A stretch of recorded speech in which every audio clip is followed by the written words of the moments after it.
Wow. It's not every week you get to see history being made. But that's exactly what just went down on the global markets. I mean, from Tokyo all the way to New York, records weren't just broken, they were completely shattered. So the big question is, what's behind this incredible global rally? Well, let's dive in and break it all down. Okay, take a look at this. This chart pretty much tells the whole story of the week in a single picture. Now, you can see a few markets saw some decent gains, but there's one line that just jumps off the screen, right? That insane upward surge. Yeah, that's Japan's Nikkei 225. And its absolutely wild performance is where we're going to start. 57,000. Just let that sink in. For the first time ever, the Nikkei blew right past that monumental mark. And look, this isn't just another new high. We're talking about a truly historic moment for a market that has been waiting, well, decades for this exact kind of comeback. And you know what? This incredible, bullish feeling wasn't just stuck in Japan. Nope. Halfway across the globe, the US's Dow Jones also smashed through its own massive milestone, 50,000. I mean, think about it. Two of the world's biggest economies, both hitting all-time highs at the same time. Something is definitely going on here. All right, so to really get our heads around this absolutely packed week, we're going to tackle it in 5 key parts. First, we'll hit those big milestones. Then, the specific companies driving all this. After that, we'll look at the big deals, bids, and cuts. Then what's happening with stuff like gold and oil. And finally, we'll look at what's coming up next on the horizon. Okay, first up, those record-breaking milestones. What on earth was the fuel for this incredible performance, in both Tokyo and New York? So why is the Japanese market suddenly on fire like this? Well, it really boils down to 2 big things. First, the promise of fiscal expansion, which is just a fancy way of saying the government's planning to spend more to boost the economy. And second, there's a huge push for new investment in tech. It's this 1-2 punch of renewed optimism that finally sent the Nikkei into completely new territory.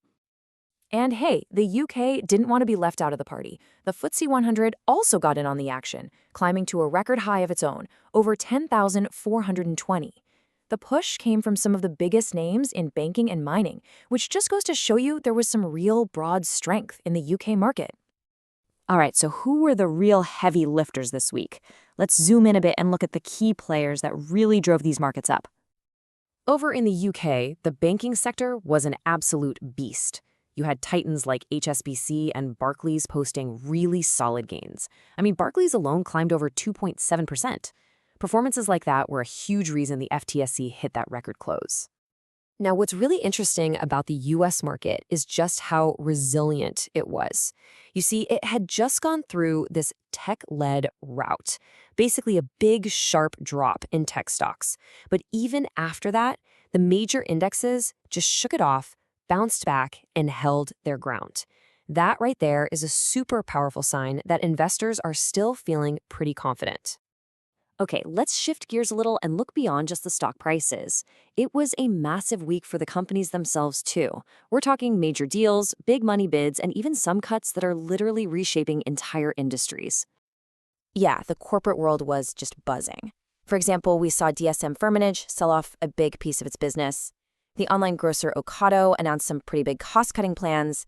And then there was this massive takeover bid for the delivery company InPost. And when I say that InPost deal was massive, I mean it. We're talking $9.2 billion. That's the bid FedEx and the Advent Group put on the table. That is a gigantic bet on the future of the whole logistics and delivery game. All right, let's switch it up again and talk about commodities and currencies. Because while stocks were flying high, the story here was, well, a lot more of a mixed bag. Yeah, you could really see 2 totally different stories playing out. On one hand, precious metals were just on an absolute tear. Gold climbed over $5,000 an ounce, and silver, get this, jumped an incredible 5.5%. But at the very same time, the price of Brent crude oil was going the other way, down. So what gives? Why the big split? Well, for precious metals, it was all about a weaker US dollar and a general feeling that we might get some good news on inflation. But on the flip side, oil prices dropped because supply worries started to ease up, and it looked like there was some progress in talks between the US and Iran. Meanwhile, in the currency world, everyone was watching the Japanese yen. It was all over the place, super volatile. And the reason? It was all this chatter about BOJ tightening. Now, that's a term you're probably going to hear a lot. All it means is that people are wondering if the Bank of Japan might finally start to raise interest rates. And if they do, that would be a huge change in policy. So, after a week that was just packed with action, what's next? Where do we go from here? Well, all eyes are now shifting to corporate earnings. That's going to be the next big test for this market rally, for sure. And we've got some heavy hitters coming up. On February 10th, we're getting numbers from two giants, Ford and Coca-Cola. And then the very next day, on the 11th, it's T-Mobile's turn. And that really brings us to the million-dollar question, doesn't it? After a week where records were just completely shattered, are these household names going to add more fuel to the fire and push things even higher? Or are their results going to be the bucket of cold water that brings this whole party to a screeching halt? I guess we'll find out. The next few days are going to tell us everything.